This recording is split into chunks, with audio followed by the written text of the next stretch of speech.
Alec Lasley from the Hoosier.com joining me now. How's it going, Alec?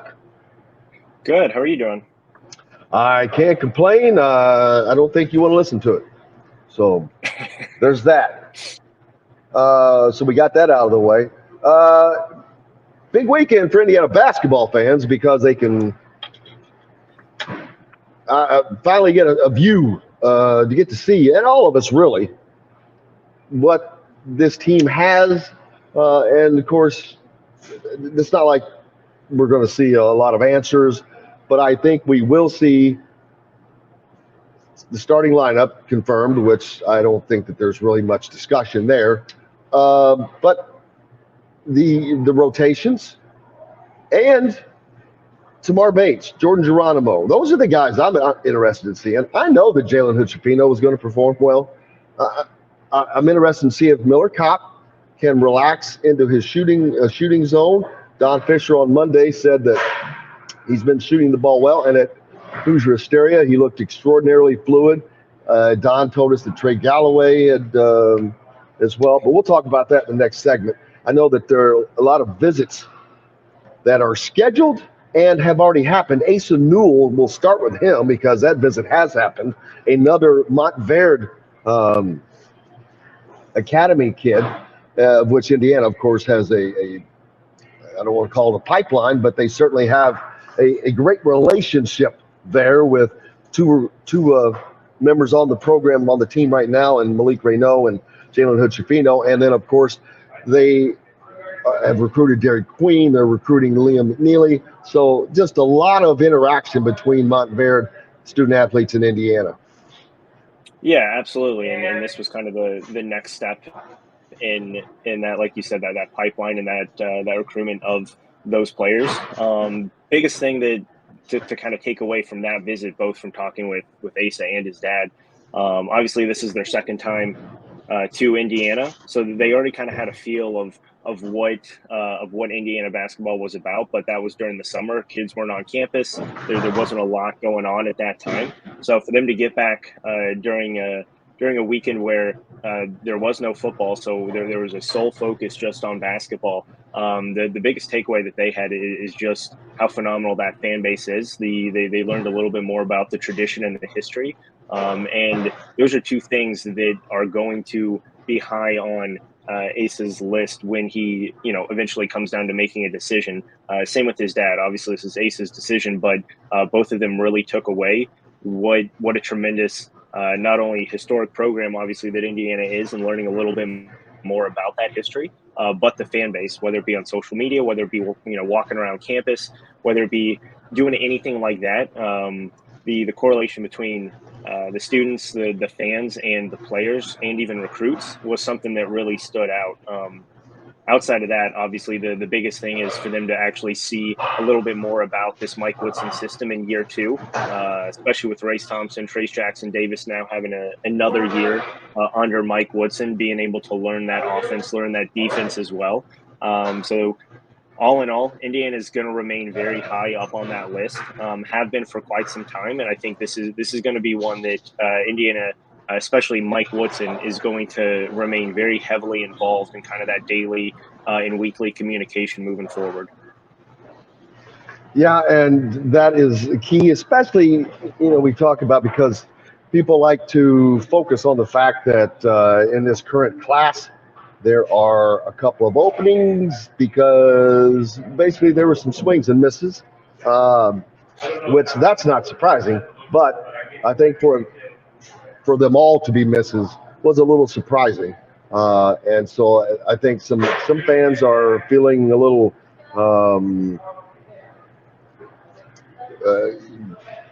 pressured by that. But the portal, the one thing is, the portal is always, not only is it always there, it's always going to have great pieces in it. And it's almost easier than recruiting because you can actually basically say, all right, I need this piece, and if it fits, they need to move quickly as well. I don't know. But they do have to do a better job of using the portal. Right now, I don't think that overall, it's a 50-50 wash at the moment. Xavier's worked out. Miller Kopp, we'll see. He's still a question mark, but obviously Parker Stewart didn't really work out. The big man didn't really work out. But that's going to be a reality for Indiana. Yeah, absolutely. And when you look at Asa Newell, the biggest thing about him, he's going to be I would say college ready to come in and make an impact right away. Obviously, top 6 guy in the 2024 class in the Rivals ranking. So automatically when you have that type of skill level and that type of expectation coming in, especially when you're still 2 years out of college, there's the expectation that you're going to continue to grow a little bit more and be even more ready to make an impact right away. And that's the kind of player that he is, especially with that athletic ability. He's working more and more on that shot. And the thing, having 2 years in that Montverde system, it just shows you how to be not only mentally but physically prepared for the college level. Obviously, we've heard that from Jalen Hood-Schifino, Malik Renault, and even the guys around the program who just talk about how mature, both physically and mentally, that those guys are. So when you have players like that could potentially step in right away, it does take a little bit of the pressure off of knowing that you have to go out and get 2, 3, 4 guys in the portal, because with Mike Woodson, he's probably not going to go out and get, a freshman, a 3-4 year player out of the portal. It's probably going to be used as, in those transition years, when you look at especially this upcoming year, losing a lot of key pieces, but having a lot of youth and still depth on that roster. So you're going to see a lot of guys coming out of the transfer portal for Indiana specifically as kind of those bridge gap years, to bridge that gap from a guy like Trace Jackson Davis and Race Thompson to Asa Newell and whoever they may get in that 2024 class, and obviously moving into 2025. So it's still important, but if you do get those eventual commitments from some of these other top players in the 2024 class, at least, it does take a little bit of pressure off of knowing, hey, I need to go get a guy who's going to be here for several years, because I don't know what I'm going to have later on coming in the next class or two. So, Indiana's setting themselves up still in a good spot to do both, which is what you need to do. But, it just comes down to landing either one of those two guys. And Asa Newell's probably not a guy who's going to commit early, unless something just really pops and he knows exactly where he wants to go and feels comfortable with that. So it still will put a little pressure on Indiana trying to get in the portal, and at least landing someone for a year as that bridge player for the 2024 class. Absolutely, and I think the fact that they already have teammates here is going to be a big help for that. Number one, and that depends. We don't know that Jalen Hood-Schifino is going to be here next year. Malik Renault probably will be, and they weren't really teammates, I guess, were they?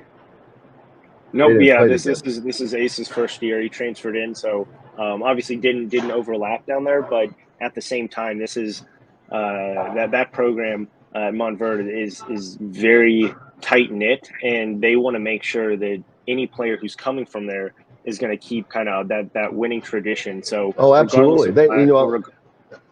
I pointed out last week, not to interrupt you, but they have 13 players in the NBA right now. That's more than most, if not all, Division I colleges. So yeah, they want that. They want to keep that rep going. And not only does Indiana have to win, more importantly, they have to develop these guys. These guys that come from Montverde, they have to have a path that goes on to the next level, to the NBA. In my opinion, as long as that's happening, then I think that pipeline will continue and possibly widen. Yeah, absolutely. And talking with both Asa and his dad, that they've been very open about that, of saying, hey, we obviously don't know Jalen and Malik extremely well. They've had multiple conversations since obviously both have arrived at Indiana, and Asa has started to be, really heavily recruited by Indiana. So that communication has been open and has been frequent. But they've been very open about saying that they are going to watch how these guys develop and how that season goes with them. whether it be skill set, whether it be, minutes, what happens with Jalen Hood-Schifino. Could he potentially be a one and done, which, I don't think a lot of people expected when he did commit to Indiana last year. So there's a lot of things that they're really going to look into. But, most of the kids from Montverde are very smart in terms of where they want to set themselves up in every way. They're smart in every way. Yeah, but they want to set themselves up in a good position, and that their coaches want to do that as well. And so you're going to go to a program that sets these kids up for success, at the college level. And that's why it is definitely, extremely important for, Indiana to really progress nicely with Jalen Hood-Schifino and Malik Renault. Whereas if this were another high school, and definitely not a prep school with this kind of exposure that Montverde has, that wouldn't be as big of a deal. But because of everything that we have talked about, it is definitely extremely important to make sure that you develop both of those players for whichever, whether it's Asa Newell or any of these other guys coming from Montverde to show that you can develop them even more. Oh, absolutely, because Indiana wants to see Indiana being promoted by Montverde, because that's a commercial for Indiana basketball. And they want that, because there are a lot of people that Montverde reaches, a lot of eyes, because of the national schedule they play, because of where all the people come from. Their players, they're not from Florida, man. They're from all over. Where was Asa Newell originally from? The Georgia area. So Georgia. Jalen Hood is from Charlotte. Liam is from Texas. So it's not quite an international melting pot. What it is, the school is, and then they have got other guys that keep coming in the pipeline. There's a 7-footer there. There's the tallest guy in basketball right now. I think is he 7'6", sophomore. Yeah, they. I mean, it's funny because they have guys who are probably going to be the top of the top when it comes to their juniors and senior years who barely sniff the floor as freshmen and sophomore just because of how talented and deep that roster is from top to bottom. But that's why it's just like we talked about, so extremely important to continue to do well with the kids that they do have, because that coaching staff down at Montverde is going to see that and going to push kids not to commit necessarily, but to continue to go on visits. And that's all you need to really start to get a snowball effect, especially when you already have some kids committed.